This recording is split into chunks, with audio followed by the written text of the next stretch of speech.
Well, I've been tearing into my Crown Victoria for the last couple of days, and some stuff I've found is pretty interesting. So I had the dreaded intake manifold coolant crossover leak, and you can see this gasket in that. Well, we already pulled this one out. This is where it actually failed. It broke through and just started shooting coolant right out of that, which is right where the thermostat sits here. And here's the new intake manifold I purchased.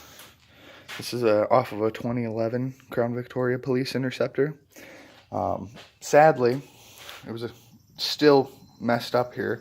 It actually isn't the intake's fault that where it was messed up. It was just these old seals here. As you can see, here's the crossover that came on my intake manifold there. And here, I'll set that there.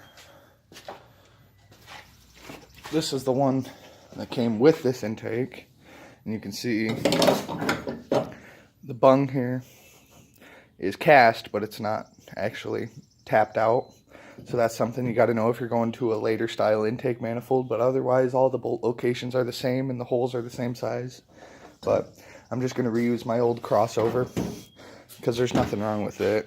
I just got to clean up them mating surfaces. And oh man, I'm thinking I'm probably going to end up just black RTV-ing it, because I don't believe you can still get these gaskets anymore. But figured I'd make a little video showing people what actually goes wrong when these intake manifolds crack. And being plastic, they become so brittle.